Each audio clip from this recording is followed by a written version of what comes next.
Le chapitre 205 marque la fin de la première rencontre entre Chainsaw Man et l'un des personnages les plus marquants de cette seconde partie, le démon feu. Si cette scène peut sembler anodine, elle soulève en réalité des questions complexes et fondamentales, notamment autour de la justice, de l'héroïsme et de ce que signifie au final être un vrai héros. Dans cette analyse, on va d'abord s'intéresser au démon feu, lié à l'idée de justice. Ensuite, on parlera de Denji et de son rôle en tant que héros, notamment de la façon dont il est perçu et utilisé par les autres. Ainsi, après avoir parlé de ces deux personnages, on parlera plus globalement de l'héroïsme et de la justice dans l'œuvre. Cela nous permettra de mieux comprendre les enjeux du récit en revenant sur un exemple concret qu'aborde Fujimoto, mais aussi de théoriser la suite de l'histoire.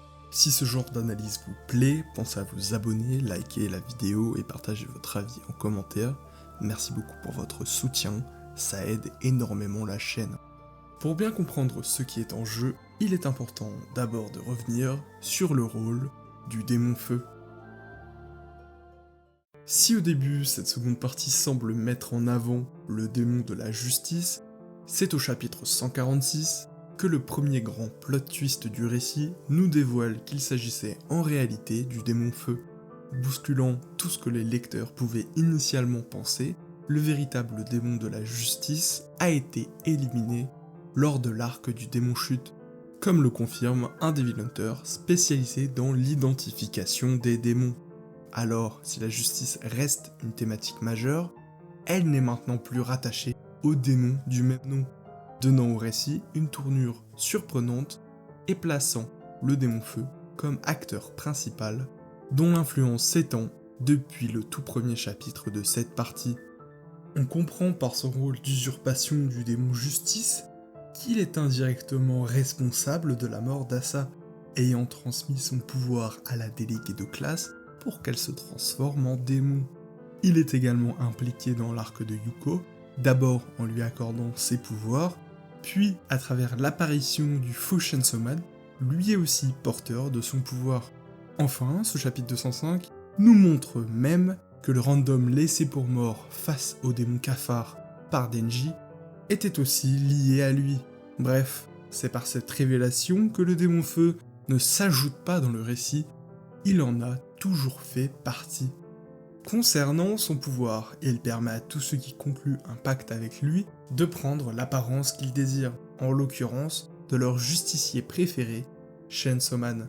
Et ce pouvoir est loin d'être anodin, puisqu'il reflète la nature même du démon feu, qui s'est lui-même fait passer pour un autre en usurpant l'identité du démon de la justice.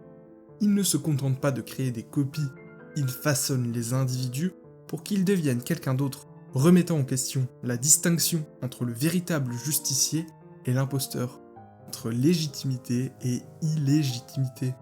La notion de vrai ou de faux ne sert plus qu'à désigner l'original par rapport à celui qui vient d'apparaître, mais au final, celui qui sera considéré comme le véritable héros. Sera-t-il vraiment l'authentique? Ou bien celui qui incarnera le mieux la justice, l'héroïsme, ou encore celui qui saura gagner la bataille de l'image auprès des gens? On reviendra sur cette question plus loin. Mais pour l'instant, si la première partie du pouvoir du démon feu fait écho à son rôle dans l'histoire, il possède une autre capacité en lien avec le nom qu'il incarne, celle de renforcer son pouvoir en augmentant le nombre de ses contractants. Comme un feu qui se propage, plus il rallie de fidèles, plus sa force grandit de manière exponentielle, rendant ses créations de plus en plus convaincantes. Au début, les civils qui contractaient avec lui ne parvenaient pas à maîtriser cette puissance et donnaient lieu à des transformations ratées. Mais à force d'accumuler les contrats, le démon feu est parvenu à générer des transformations de plus en plus réussies. L'exemple le plus abouti reste le faux Chainsaw Man, bien que particulier, puisque le démon réside directement en lui, assurant un contrôle total et une apparence plus fidèle à l'original. C'est précisément ce lien étroit avec Chainsaw Man qui révèle toute l'importance du démon feu dans le récit et mérite qu'on s'y attarde. Après s'être intéressé à l'usurpateur, il faut se pencher sur l'usurpé. Denji est le héros de notre histoire.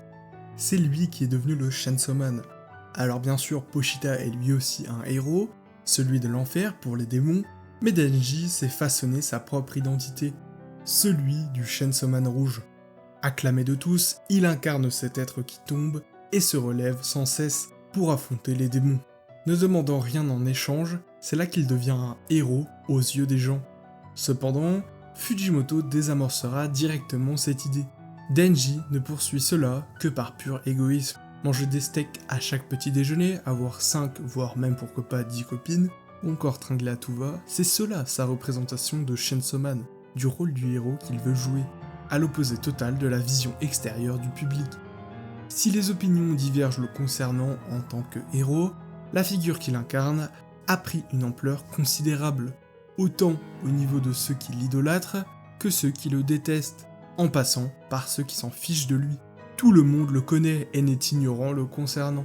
Alors rapidement, à l'image de notre monde, sa popularité est récupérée à des fins politiques et idéologiques. Bien loin de l'image d'un héros sauveur, il devient un symbole de séparation et de conflit entre la jeune génération, qui l'adore, et l'ancienne, qui le trouve insupportable. Les partis politiques se servent de sa notoriété auprès des jeunes pour se les mettre dans la poche, même en sachant pertinemment qu'ils bafouent totalement par son essence leur idéologie, ce qu'ils représentent et ce qu'ils font. Ironique quand on sait que cette critique réaliste du monde transcende le médium pour vraiment se réaliser en Argentine où le dirigeant actuel a utilisé Chainsaw-Man et la tronçonneuse pour son ascension au pouvoir. Mais plus que la manipulation des foules en utilisant sa popularité à des fins politiques, il devient également le symbole d'une secte religieuse, pour rassembler des fidèles qui ne serviront que d'outils à leur manigance. Cette église de Chainsaw-Man sera même montrée comme la tour des Avengers, en apparence extérieure, comme pour accentuer l'idée qu'ils sont même prêts à rejeter l'identité religieuse de leur édifice, juste pour être plus attractifs.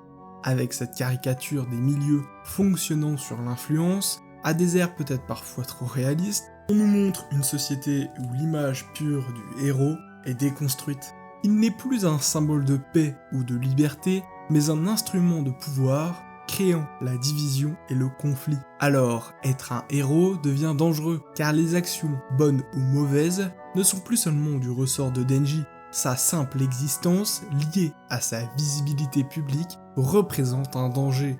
Et ça, Yoshida l'a bien compris. Voilà pourquoi, en tant que membre de la sécurité publique, il imposera à Denji de renoncer à être Chainsaw-Man, en menaçant de tuer sa sœur Nayuta. Chose que Denji refusera directement. Se résigner à ce qu'on lui demande, sous la menace et la contrainte, c'est ce qu'il a vécu toute son enfance, et même au-delà avec Makima. Même s'il obtient un quotidien sympa avec Nayuta, s'il ne peut pas faire ce qu'il veut dans la vie, être le Chainsaw-Man, alors ce n'est qu'une fausse liberté, comme celle qu'il avait acceptée avec Makima. Cela reviendrait à reproduire les mêmes erreurs, à devenir le toutou de la sécurité publique. Voilà pourquoi Denji refuse, et renonce à se contraindre pour le bien du monde, et prône sa liberté. Il s'écarte de la définition de l'héroïsme, et renie l'altruisme pour privilégier son égoïsme. Et c'est exactement le rêve d'Asa, présenté dans le premier chapitre de la partie 2. Arrêter de penser qu'aux autres et penser un peu plus à soi-même. Denji s'éloigne du véritable sens du héros pour devenir son propre héros. Et c'est de cette manière qu'il devient un vrai héros aux yeux d'Asa et aux yeux des lecteurs. Alors qu'il n'est pas irréprochable, il devient quelqu'un sur lequel on peut prendre exemple. Bien qu'ayant un cœur de démon, il est quelqu'un de profondément humain. Bien qu'il a toutes les raisons d'abandonner, il tombe et se relève toujours en allant de l'avant. Bien qu'il pourrait être triste à jamais, il continue de sourire et poursuivre ses rêves. Bien qu'il ne soit qu'un gamin, qui n'a aucun sens de la justice, c'est parce qu'il donne espoir qu'il incarne l'héroïsme. Cependant, alors que le lecteur voit en Denji un héros sincère, l'œuvre montre peu à peu comment le monde lui impose un rôle de héros différent, artificiel et éloigné de ce qu'il est vraiment. C'est durant l'arc de l'église que Denji ne tardera pas à se rendre compte de la fausse image qu'on lui a collée. Au chapitre 134, l'étudiant étant le faux Chainsaw-Man se proclame devant la foule et à la télévision comme le vrai, indiquant à tous ses intentions loin des véritables de Denji. Il désire bâtir un monde dépourvu de démons, un monde sans danger pour protéger la population. une vision du héros et de la justice qu'il incarne comme la forme la plus idéalisée dans le commun collectif. Et ça, Denji, ça le débecte. Déjà car non seulement on lui vole ce pourquoi il s'est battu et donne aujourd'hui un sens à sa vie, mais aussi car il y a une forme d'incompréhension totale sur ce qu'il est vraiment. Les gens qui l'adorent, pour ce qu'il incarne, se trompent sur lui et ses motivations. Celui qui se dit juste crée une situation injuste du point de vue de Denji, car il n'a pas enduré tout ce qu'il a dû vivre pour mériter d'être ce héros. Une question se pose donc, car si l'idéal de la justice des gens, le faux Chainsaw Man, représente la plus grande des injustices pour Denji, qui représente vraiment la justice? Et dans la continuité de cette idée, qui représente le mieux l'héroïsme? Est-ce celui qui incarne l'idée de juste collectivement, qui doit en être le symbole, ou celui qui est à l'origine de la figure héroïque qu'est le Chainsaw Man, mais qui paradoxalement s'éloigne de ce qui peut paraître juste? Pour comprendre cela, il faut déjà définir ce qu'on appelle classiquement l'héroïsme et la justice. L'héroïsme se manifeste à travers les actes de ceux qu'on appelle des héros. Traditionnellement, un héros est quelqu'un qui agit pour les autres. Il se sacrifie pour défendre des valeurs comme la justice, la patrie ou l'humanité. Il ne pense pas à lui, mais à une cause plus grande. Ce héros est souvent vu comme un modèle moral. Il est courageux, altruiste, prêt à renoncer à tout, même à sa vie. Il est respecté et reconnu par la société. Denji, sous son apparence de Chainsaw Man, représente cette figure de héros admiré de tous. Pourtant, il est loin d'être la représentation parfaite du héros. Son comportement, souvent égoïste, impulsif, voire amoral, remet totalement en question le rôle de héros qu'on lui attribue. Il ne cherche pas à être un modèle moral, ni à défendre une grande cause, il agit parce qu'il en a envie, ou parce que la situation l'y pousse. Denji vit selon ses propres désirs. Ne répondant plus à la définition classique du héros, peut-on toujours le considérer comme tel, ou bien faut-il remettre en cause cette définition, car après tout, cela reste le héros de l'œuvre. Chainsaw Man, à travers Denji, nous montrerait alors que le véritable héros est celui qui accepte sa vie. Même si elle est dure, cruelle ou absurde, il ne fuit pas la souffrance. Il l'approuve et l'affronte. Il traverse des horreurs, perd des proches, souffre énormément, mais il continue d'avancer sans se plaindre, sans se poser comme une victime. Son héroïsme n'est pas dans le sacrifice, mais dans le refus de renoncer à vivre. Denji ne se bat pas pour sauver le monde, il se bat parce qu'il veut vivre. Après l'héroïsme, passons à la deuxième notion. La justice, dans sa définition classique, est considérée comme un principe moral universel, destiné à défendre les plus vulnérables, sanctionner les comportements injustes et rétablir un équilibre entre les individus. Elle se veut neutre, impartiale et fondée sur une conception commune du bien. Mais dans Chainsaw Man, la justice n'est qu'un outil de pouvoir. Le démon de la justice est usurpé et utilisé par le démon feu pour manipuler les foules. Comme pour signifier que ce qui est perçu comme juste peut être profondément corrompu. Le faux Chainsaw Man se prétend allié de la justice, mais il n'agit que par intérêt, pour venger son frère décédé.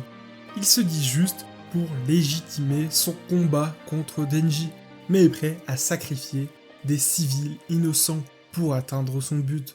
Il prône la justice, mais ne l'utilise que pour contrôler ou justifier la violence. Alors qu'avant il était faible et subissait les injustices, en devenant puissant, le faux Chainsaw Man a perdu tout sens de la justice.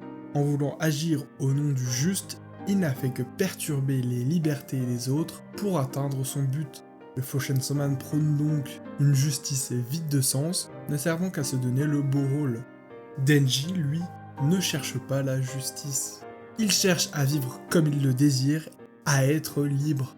Et pourtant, c'est peut-être lui le plus juste, car il ne ment pas sur ses intentions. Alors, si l'héroïsme doit être au service de la justice, et que le héros doit agir pour rétablir le juste, défendre les innocents et combattre le mal, dans ce cas, certes Denji agit parfois comme un héros, mais il agit surtout pour lui-même. Il n'a pas de grande cause juste. Alors une réflexion se pose donc, peut-on être un héros sans défendre la justice ?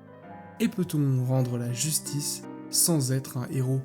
Rassurez-vous, on ne va pas chercher à répondre en détail à cette réflexion, mais simplement à parler de la réponse qu'en apporte l'œuvre. Pour moi, Chainsaw Man nous dit que oui, c'est possible, car Denji incarne une nouvelle forme d'héroïsme et de justice. On ne peut pas le caser comme gentil ou méchant, car il n'agit ni vraiment pour le bien, ni vraiment pour le mal. Il agit pour lui-même, fait ce qu'il désire et assume ses choix, comme j'avais pu le dire dans la vidéo le concernant. Cette vision des choses avec Denji nous amène à une définition de l'héroïsme et de la justice différente. L'héroïsme ne renverrait plus à l'idée d'agir pour les autres avec altruisme, mais d'agir en s'affirmant soi-même, même s'il faut paradoxalement s'opposer au monde. La justice ne renverrait plus à l'idée d'équilibre moral fondé sur des règles établies, mais une notion à critiquer, voire à dépasser. Denji, en imposant parfois ses propres valeurs, représente mieux le juste, puisqu'il remet en cause la justice établie, qui, comme on nous l'a montré, finira par être un outil pour manipuler. Prenons un exemple simple traité dans l'œuvre pour expliquer cette vision de Denji, celui de la vie animale et humaine. Est-il plus juste de sauver un chat ou un humain ? En général, on pense qu'il est injuste de sacrifier un humain pour sauver un chat. La morale classique dit que la vie humaine a plus de valeur, car l'humain a une conscience, de la raison et des responsabilités.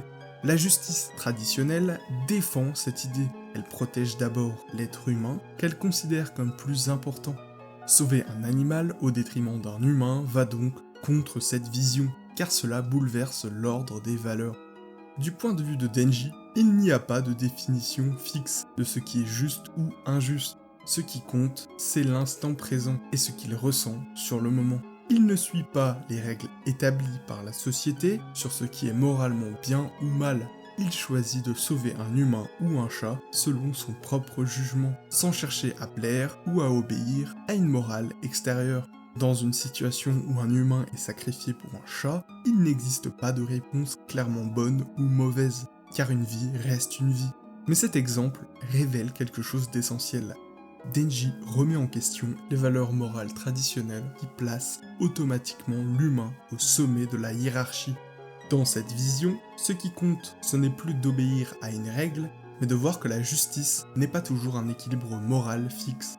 Denji n'est pas un héros modèle, ni un justicier pur. Il n'est pas parfait, et c'est pour ça qu'il est si humain. Il garde sa part d'égoïsme dans son rôle de héros, s'opposant aux figures idéalisées, se souciant des autres. Denji ne manque pas de mettre en avant qu'il se préoccupe de lui-même aussi. C'est un personnage authentique qui encaisse les épreuves de la vie pour continuer sa propre existence et réaliser ses rêves. Et c'est pour ça qu'on peut le voir comme un héros. Alors le démon feu va chercher à redonner une chance de choisir à Denji entre ce qu'il considère comme étant le bon choix, la justice classique avec l'idée de bien commun, et ce qu'il considère comme le mauvais choix, le choix personnel, injuste. Concrètement, Denji devrait choisir entre protéger une personne à qui il tient, comme Asa, ou sauver un grand nombre de gens. Cela pourrait faire sens, puisque c'est au chapitre 195 qu'Asa nous informera du plan de Yoru. Et si cela s'avère sérieux, alors Yoru chercherait à mettre en œuvre un projet pire que la destruction du monde, un projet qui demanderait donc de mettre un terme à la vie d'Asa pour l'en empêcher, et ainsi sauver de nombreuses victimes.